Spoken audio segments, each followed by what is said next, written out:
Good morning. Are today's candidates ready?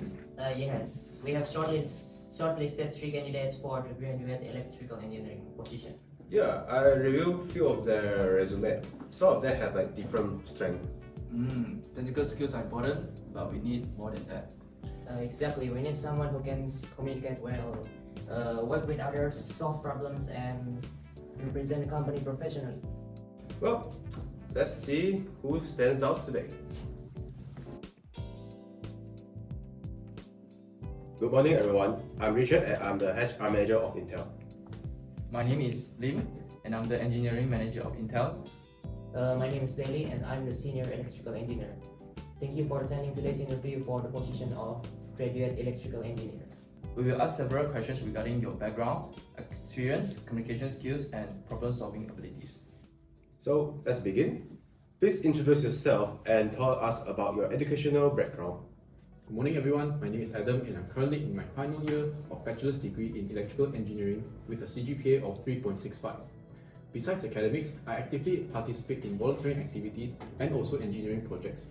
These experiences have helped me to develop teamwork, communication skills, and leadership skills. I am particularly interested in electrical and control systems, and I hope to contribute my knowledge and continue learning at Intel. Thank you. How about you, Brandon? Okay, good morning. My name is Brandon. I currently maintain a 4.0 CGPA and am ranked among the top students in my cohort. I have won several engineering competitions and currently serve as the president of IEM. Academically, I believe I am the best candidate applying for this position. Thank you. How about you, Daniel? Hi, I'm Daniel. I'm studying electrical engineering. My CGPA is around 3.2 and I don't really have much experience yet. Tell us about an engineering project you are most proud of. One project that I'm proud of was developing an AC generator prototype during my studies. During the testing phase of this project, me and my team found that the generator was not producing the expected output voltage. Thus, my responsibility was to improve the output voltage of the generator and ensure that the prototype could operate efficiently. After conducting several tests, I identified that the coil alignment was reducing the generator's efficiency. So, I redesigned the coil arrangement by optimizing its position. As a result, the generator produced a significantly higher voltage output. This experience improved my problem-solving skills and strengthened my understanding of electrical design principles. Wow, that's quite impressive. He clearly knows what he's doing. Excellent. Then how about you, Brandon? Well, let's see. There are too many, but one of them is during a national engineering competition when my team was tasked with designing and developing an automated sorting system with a limited time frame. As the team leader, I was responsible for the technical design and calculations. I had to ensure the system met all performance requirements before the final evaluation. While all of my team members struggled with the technical aspects of the project, I took the initiative to complete almost all of the circuit design, programming, and calculations. I also reviewed the work of other members to ensure everything met the required standards. As expected, our team successfully completed the project and won first place in the competition. The judges praised the technical accuracy and performance of our design. That's impressive. How did you ensure your teammates were involved throughout the project? To be honest, I was more focused on getting the best results. Since I could complete the task faster, I handled all of the critical work. Did they contribute in other ways? Not really. I usually end up doing the important parts myself. How about you, Daniel? And I don't really have a project to talk about. Tell us about a time your team faced a challenge and how you handled it. Let's start with Adam. Alright, during a circuit design project, my team was required to complete the design and present our results. However, one of our teammates became unavailable a few days before our final presentation, which affected our progress drastically. So as the team leader, I was responsible for reorganizing the workload and ensuring that the project could be completed on time. During that project, I organized team meetings to review the remaining tasks and redistributed the workload. I also created a timeline to track our progress and assist teammates who required support. As a result, we completed the project before the deadline and achieved one of the highest marks in class. Excellent example. How about you, Brandon? Well, let's see. During my time as the president of IEM, our committee was organizing a university engineering competition about 2 weeks before the event. Several committee members were falling behind on their responsibilities, and some important tasks such as sponsor coordination and event planning had not been completed. As the president, I was responsible for ensuring that the event was successfully organized and ready on time. To deal with this situation, I took over many of the unfinished tasks myself. I contacted sponsors, finalized the event schedules, coordinated with vendors, and personally reviewed all of the committee's work to ensure perfection. I also stayed late on several occasions to complete outstanding tasks. Well, as a result, the event was successfully conducted, received positive feedback from participants, and attracted a larger turnout than expected. Well, that's impressive. How did you ensure a committee member continue learning through the process? To me, that is unimportant. My priority was making sure the event succeeded. If someone wasn't able to perform at my level, I would usually handle the task myself. He seems independent, but his teamwork and organization skills need improvement. Okay.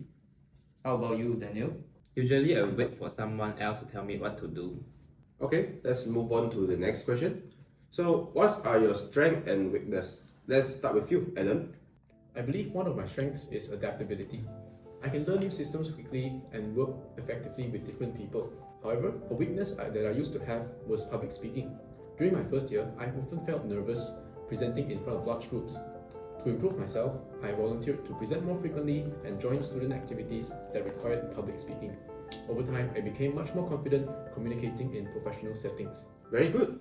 How about you, Brendan? What's my biggest strength? Well, my biggest strength is that I am always the smartest person in the room. And your weakness? Personally, I believe that I have no weaknesses. I mean, come on, I'm a 4.0 CGPA here. Oh, I guess there is one. I get frustrated when others can't perform at my level. Okay, then how about you? Sometimes I'm late. So, how are you improving that? I haven't really thought about it. Does he really want to work here? I'm not seeing much enthusiasm from him. Okay, now imagine a production line suddenly stops operating and the company is losing thousands of ringgit every hour. What would you do first? Let's start with Adam. Well, first I would remain calm and assess the situation to understand what caused the production line to stop. I would also communicate with the operators and technicians to gather information. Then, I will troubleshoot the issue systematically while following the safety procedures. Throughout the process, I will keep the management team updated with any solutions taken constantly. Excellent. How about you, Brendan? My first priority would be restoring operations as quickly as possible. I would immediately begin diagnosing the problem myself by checking the control system, reviewing error logs, and testing potential causes. Would you involve your team in the investigation? What? That is unnecessary. Where every minute counts, I find it more efficient to solve the problem myself rather than spend time coordinating multiple people. Once I've identified the issue, I can assign tasks if necessary, but personally, I am sufficient enough to handle every situation by myself. Okay. How about you, Daniel? I'm not sure, but I'll probably wait for instruction from others. Okay, so that's all for our interview. So now we will all open the floor for a question. Do you have any question for us? Yes, thank you. I would like to know, what qualities distinguish your most successful engineers from the others in the company? That's a good question. We value engineers who are proactive, adaptable, and willing to continuously learn. Oh, that's encouraging to hear. Continuous learning is something I strongly value as well. How about you, Brendan? Oh yeah, I have a question. How long will it take before I become the CEO of the company? Promotion depends on performance, contribution, and leadership potential. I see. Given my academic achievements and competition experience, would I be considered for a fast-track promotion program? We will see about that. Daniel, do you have any question for us? Not really. So, are there any aspect of the role you would like to know about? No, I think that's okay. So, what do you guys think? I think Daniel lacks preparation and confidence. Agree. But for Brendan, he's clearly intelligent and academically outstanding. However, he's demonstrated as poor teamwork skill and also communication skills. Exactly. Technical skills can be taught. Attitude is much harder to change. However, Adam shows solid technical knowledge, professionalism, leadership, communication skills, and teamwork. I think we have a decision. We choose